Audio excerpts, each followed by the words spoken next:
So in the second part of the lecture, we are going to meet the objectives of getting to know what are the strategies for population control by societies. What is demographic transition? This is really important for you to understand all human populations. What are trends in the future? What we are going through now. The last one is we're going to discuss about the trends of consumption. What's the impact of consumption on our Earth?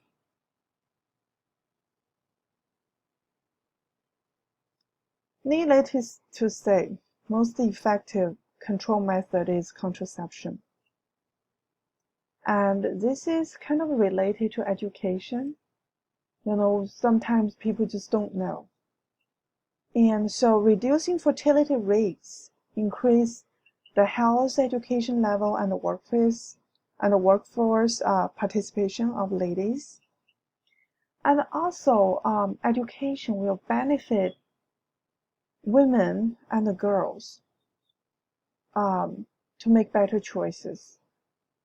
So this is like neutral to each other. Okay. Some examples would be, for the population control policies, one-child rule that is enforced by China. That was about the time I was born, and my parents decided to have only one child. That was before the policy was enforced.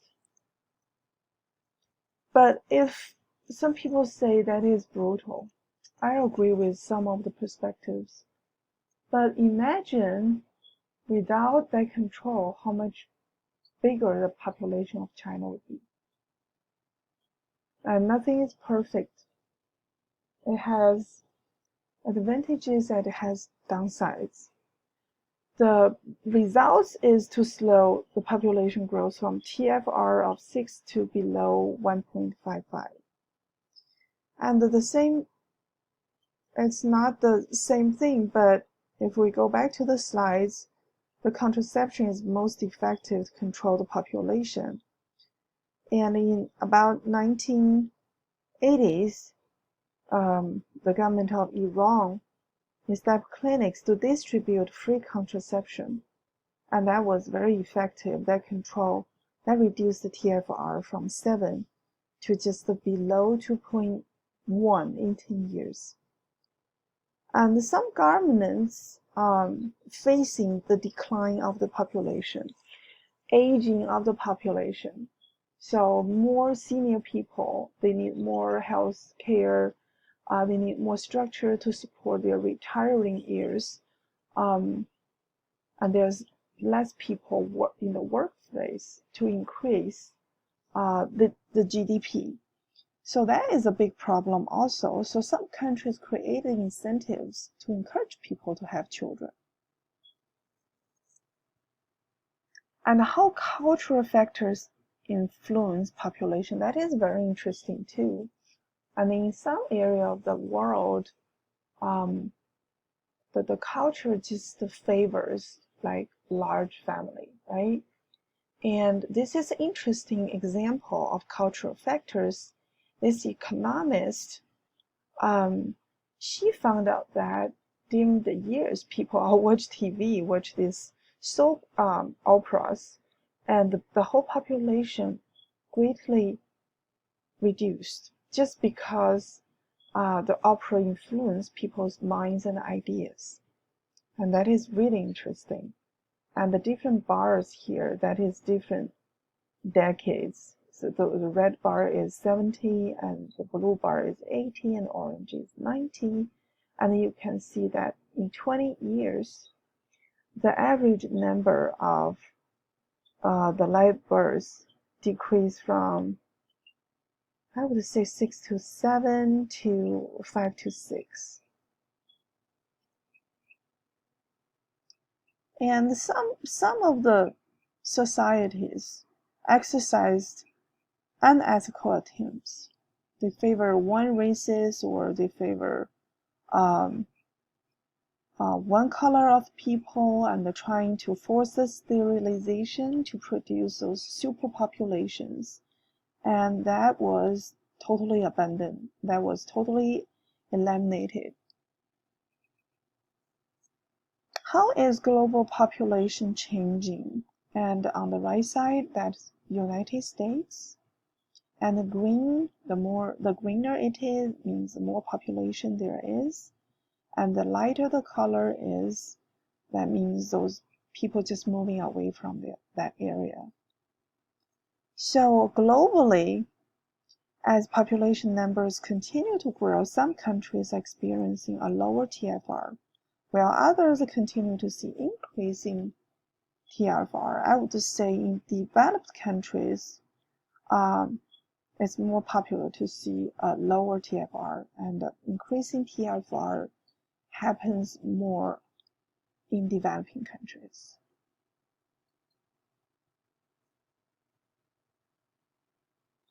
Now, the most important concept of this chapter. This is my testing point. And you may ask, is our world population going to increase or decrease or being stable? If you want to get that answer, you need to understand this concept of demographic transition. That is a process the countries move from one phase from another. Usually, in the industrialization really helps that transition. Overall, the TFR in every region have declined, and the most are at or near the replacement rate. So the different colors of the lines indicating several regions of the world, the fertility rate is going down. And still the reason is the better living conditions and the lower death rates. As technology advances, we do not need big families anymore to have wealth and have better living conditions. And our textbook uses graph. It has 3 sections here: mortality, transition. Why it's called mortality? That means mortality is going down. And the birth rate is maintained the same. So overall, the population is growing very fast. And then people start to have fewer children. So the birth rate is going down. And the death rate is continually going down. So we're experiencing a slow increase of the population.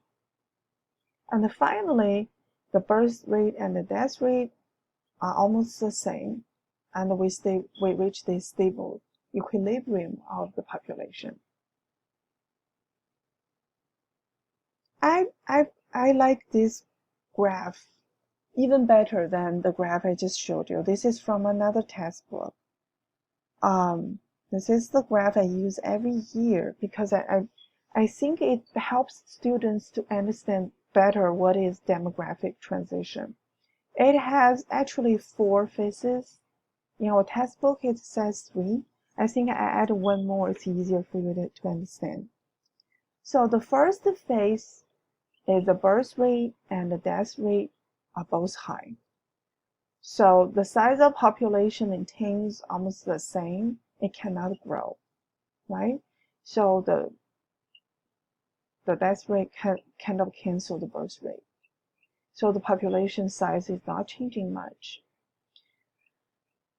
In the stage 2, usually it happens with industrial revolution or industrialization of the developing country. In the developing countries, which is much later than the developed countries, the birth rate is still high, but the death rate dramatically going down, rapidly going down. because of the better medical care and better living conditions. So the population rapidly grow. This line is not perfect. If I draw this line, I will do exponential increase. And the third stage, the birth rate start to going down because, when people are richer, they're more educated, they earn more money, they decided to have fewer children. So the birth rate goes down, the death rate goes down. So the population goes into deceleration phase. Eventually, due to the high technology, the low birth rate and the low death rate are kind of equal, and we reach this stable population. And this is the stage 4. Most of the developed countries already finished this demographic transition, and quite a portion of developing countries are still going through the phase. Some of them complete the transition, and some of them are still in the rapid growth, like in Africa. So overall, the world population is going up due to the developing countries haven't finished their demographic transition yet. Now I want you to master this graph on the right side. So in this graph, on the left side, the red color is the females in the population, the blue side is the male.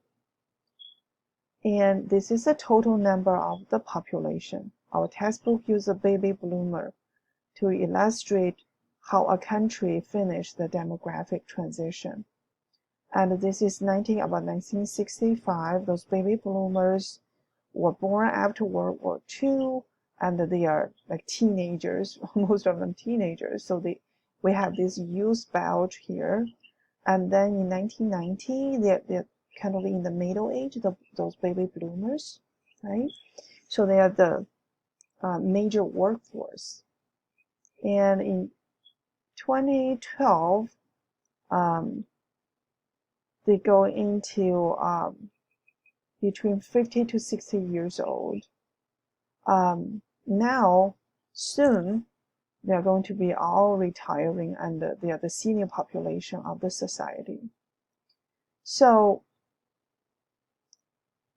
at first, the TFR is pretty high, and then it goes to almost like equal, and now it falls like less than 2.1. And this graph mainly tells us the demographic transition takes time. It takes quite some years to finish. And in this graph, what I want to show you is if you see a figure like this, right? The young people at the base, and that means the population of the country will greatly increase. And if you see a picture like this, that means it's pretty stable, the population.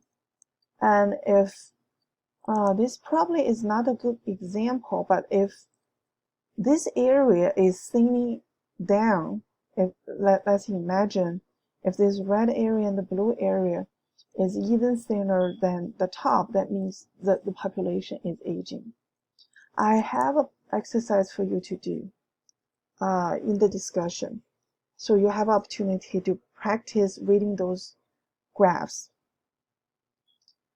When the population is young, like quite a percentage of the people are very young, and the problem is the youth bulge that leads to the political unrest.